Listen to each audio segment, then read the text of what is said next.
Hello दोस्तों, कैसे हैं आप सब लोग। आशा है अच्छे होंगे। तो स्वागत है आप सबका एजुकेशन चैनल पर, जिसमें हम एमपी बोर्ड की हिंदी वासंती का पाठ 15 माटी वाली, जो विद्यासागर नटियाल द्वारा लिखा गया है, इसके अभ्यास कार्य को देखेंगे और इसके अभ्यास कार्य को आसानी से संपूर्ण करेंगे। तो देखते हैं इसके पहले प्रश्न को। इसका पहला प्रश्न है, माटी वाली के भरण पोषण का आधार क्या था। उत्तर है, माटी वाली के भरण पोषण का आधार घर घर में लाल मिट्टी देते रहना था। अगला प्रश्न है, माटी वाली को लोग क्यों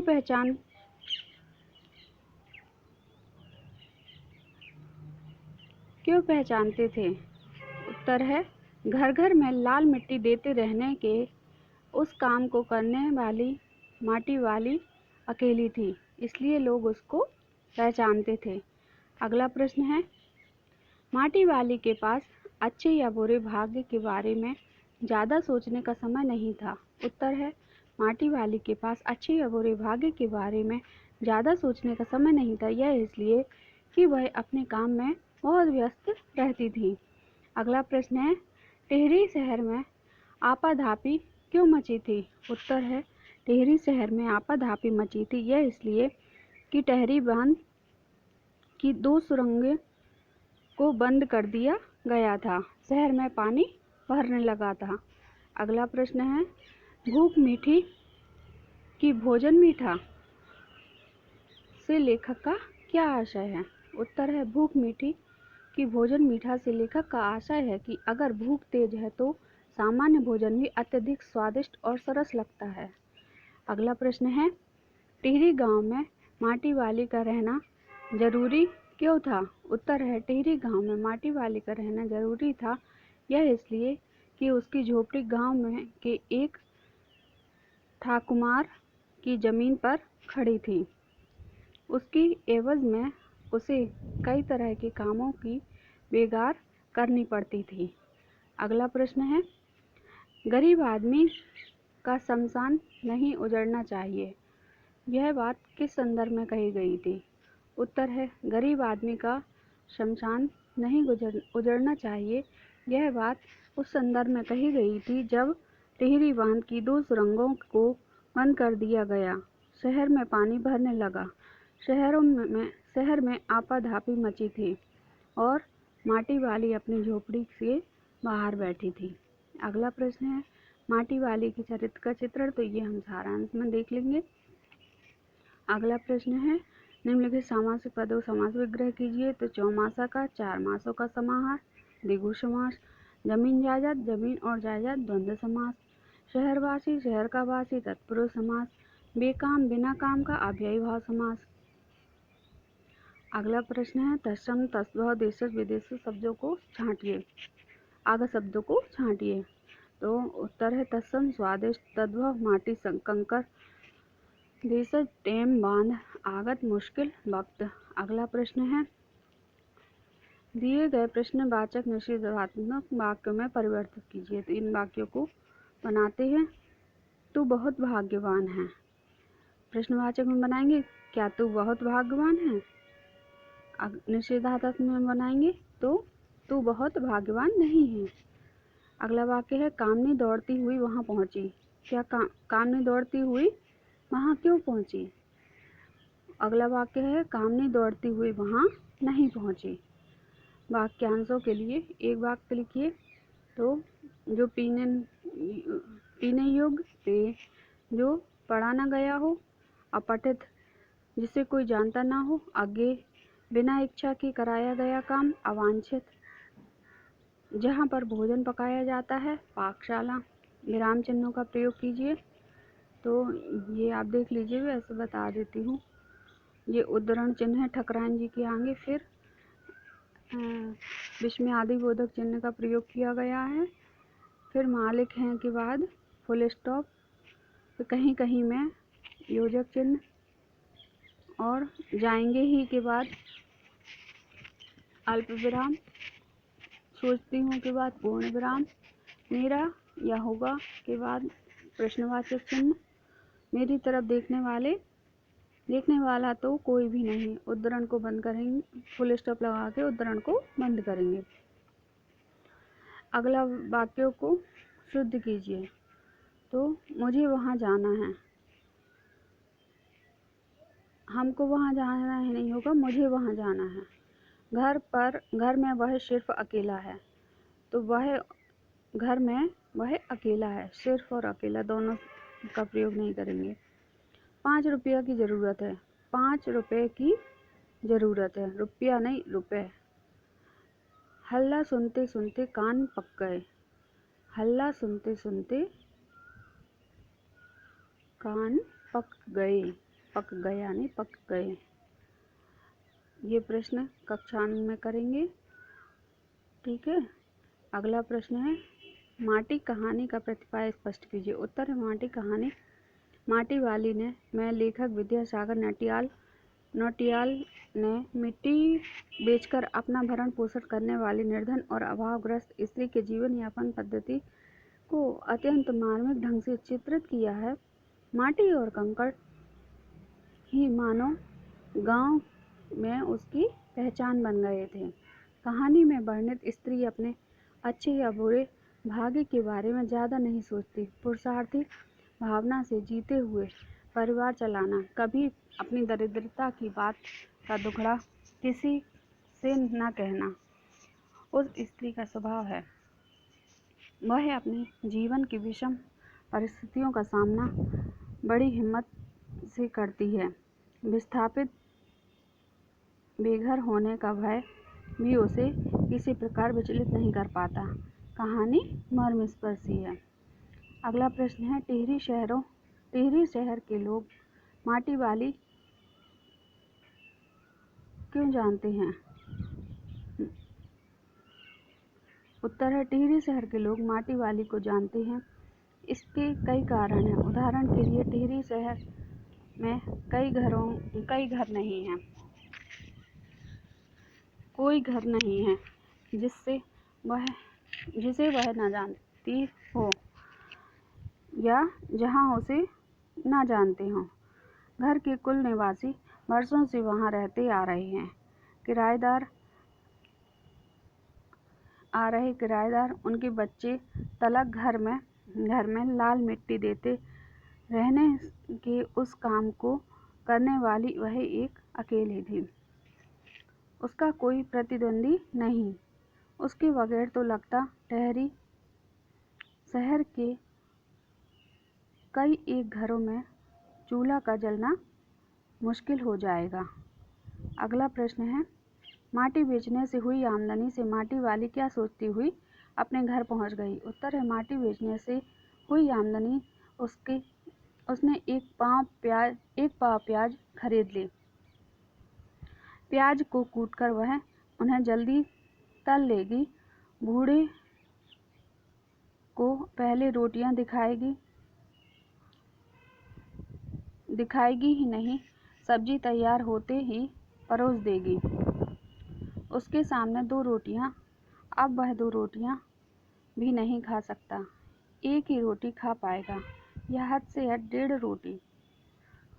अब उसे ज़्यादा नहीं पचता। बाकी बची 1.5 रोटियां से माटी वाली अपना काम चला लेगी। 1 रोटी तो उसके पेट में पहले ही जमा हो चुकी। मन में वह सोचती, हिसाब लगाती हुई वह अपने घर पहुंच गई। अगला प्रश्न है, सही विकल्प चुनिए। माटी वाली है, कहानी है। माटी वाली में उल्लेख है टिहरी शहर का। माटी वाली है, एक लाचार बुढ़िया। माटी वाली के पास एक कंटर है। माटी वाली रोटियां ले जाती अपने बुढ़े के लिए। खालिस्तान को भरिए। वह ना रहे तो लोगों के सामने रोज एक क्या पैदा हो जाएगी? समस्या। लोगों के सामने समस्या पैदा हो जाएगी। शहरवासियों को सिर्फ माटी वाली को ही नहीं, उसके कंटर को भी अच्छी तरह पहचानते हैं। अगला है, उसे घर पहुंचने में 1 घंटा तो लग ही जाता है। उसका बुढ़ा अपनी मोटी को छोड़कर जा चुका था। माटी वाली माटा खान से माटी लाती थी। सही जोड़ी मिलाइए। उत्तर है आस्था के स्वर दिवाकर वर्मा, फूल और कांटे डॉक्टर N.E. विश्वनाथ, तुम्हारी विरासत उषा वर्मा, कल्पवृक्ष डॉक्टर वासुदेव शरण अग्रवाल, राग सोरठा मीराबाई। सत्य असत्य लिखिए। शहर के अंदर कहीं माटा खान नहीं। सत्य। घर घर जाकर माटी बेचने वाली नाटे कद की एक लाचार बुढ़िया माटी वाली। सत्य। अपनी चीज का मोह बहुत अच्छा होता है। असत्य। माटी वाली को जमीन का एक टुकड़ा है। असत्य। माटी वाली की जिंदगी शहर के तमाम घरों में माटी देते गुजर गई। सत्य। अगला प्रश्न है, एक शब्द में उत्तर दीजिए। भूख तो अपनों में क्या होती है? साग। रोटियों को देखते ही किसका चेहरा खिल उठेगा? बूढ़े का। माटी वाली किसमें गुजारा करती थी? झोपड़ी में। माटी बेचने से हुई आमदनी से उसने 1 पाव क्या खरीदा? प्याज। माटी वाली कहाँ से लाती थी? माटा खान से। माटी वाली माटी कहाँ से लाती थी? माटा खान से। अगला प्रश्न है, माटी वाली ना रहे तो क्या पैदा हो जाएगी? उत्तर है माटी वाली ना रहे तो लोगों के सामने रसोई और भोजन कर लेने के बाद अपने चूल्हे चौकी की लिपाई करने की समस्या पैदा हो जाएगी। अगला प्रश्न है, माटी वाली को क्या चिंता थी? उत्तर है माटी वाली को यह चिंता थी कि जमीन जायदादों के मालिक हैं वे तो कहीं न कहीं ठिकाने पर ही जाएंगे ही, लेकिन उसका क्या होगा? उसकी तरफ देखने वाला तो कोई नहीं है।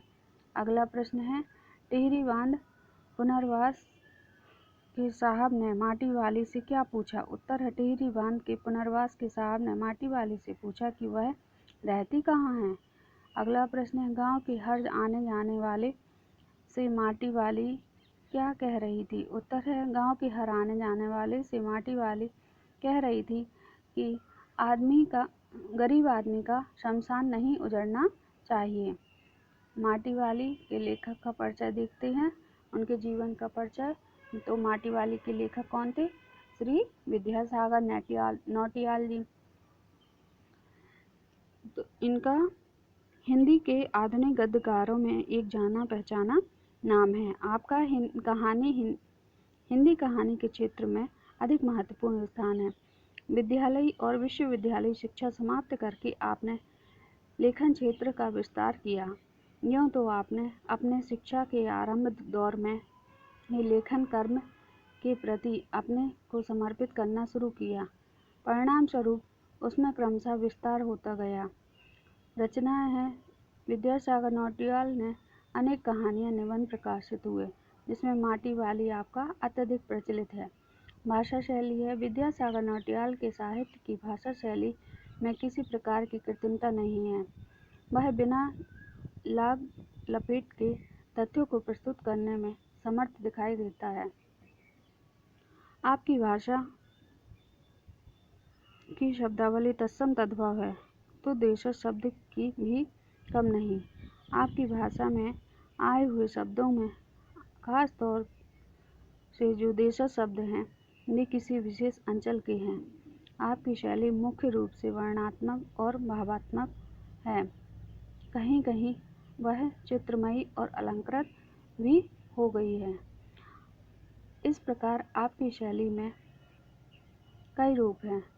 उनसे आपने अपने कथ्य और तथ्य को सामने लाने में सफलता काफ़ी हद तक हासिल की है। साहित्य में स्थान। विद्यासागर नौटियाल का साहित्य के आधुनिक कथाकारों गद्यकारों में लोकप्रिय स्थान है। आपका स्थान समकालीन रचनाओं में जहाँ सम्मानपूर्वक है, वहीं आने वाली पीढ़ी के लिए आप प्रेरक स्वरूप हैं। तो देखा ये, उसके बाद सारांश है। तो ये सारांश आप किताब से पढ़ लीजिए या इसी से पढ़ लीजिए। हम इसके आगे की गद्य को व्याख्या, संदर्भ प्रसंग व्याख्या सहित देखते हैं। पहला गद्यांश है ये, उसका गांव शहर से पास भी नहीं है। इसका संदर्भ देखते हैं। संदर्भ है, प्रस्तुत गद्यांश हमारी पाठ्यपुस्तक हिंदी सामान्य 10वीं में संकलित कहानीकार विद्यासागर नौटियाल लिखित कहानी माटी वाली से है। प्रसंग है, प्रस्तुत गद्यांश में कहानीकार ने माटी वाली का एक बूढ़ी औरत के दैनिक जीवन के विषय में बतलाना चाहा है। व्याख्या है, माटी वाली एक गांव शहर से दूर था। माटी वाली का गांव शहर से दूर था। जब वह अपने गांव से पैदल चलकर शहर आती तो वह बहुत तेज चलती थी ताकि जल्दी पहुंचकर काम कर सके। फिर भी उसे लगभग 1 घंटा लग ही जाता। वह रोज सुबह अपने घर से निकल जाती थी। फिर शहर आकर वह दिन भर माटा खाना में मिट्टी खोदती थी। इसके बाद वह अलग अलग स्थानों पर उसे ढो ढो कर पहुँचाती थी। उससे लोगों की ज़रूरतें पूरी होती थी। शाम होने पर वह घर लौटने लगती थी। उसके जीवन का दुखद पक्ष यह भी था कि उसकी अपनी कोई ज़मीन नहीं थी। वह जिस झोपड़ी में रहती थी वह भी उसकी अपनी नहीं थी। वह किसी एक ठाकुमार की थी। उस पर अपना गुजर बसर करने के लिए उस ठाकुमार के घर पर उसे कई प्रकार के छोटे बड़े बेगार करने पड़ते थे। विशेष माटी वाले की जीवन दशा पर प्रकाश डाला है। वाक्य गठन अर्थपूर्ण है। माटी वाली का दैनिक जीवन कैसा था? उत्तर है, माटी वाली का दैनिक जीवन बड़ा ही संघर्षपूर्ण था। उसे घोर परिश्रम करना पड़ता था। फिर भी वह विस्थापित थी। विस्थापित मतलब बेघर थी। उसके लिए वह बेगार थी। अगला प्रश्न है, उपयुक्त गद्यांश का आशय स्पष्ट कीजिए। उत्तर है, उपयुक्त गद्यांश में के द्वारा लेखक ने माटी वाली के दैनिक जीवन स्वरूप को प्रेरक रूप प्रस्तुत किया गया है। इससे कड़ी मेहनत करने और आत्मनिर्भर होने की सीख मिलती है। तो देखा हमने विद्यासागर जी की इस पाठ को, जिसमें कितना सुंदर माटी वाली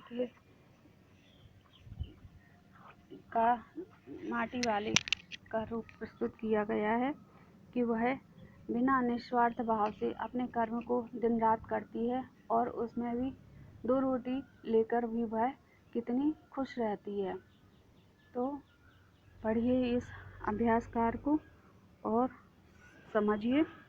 आगे भी ऐसे ही पाठ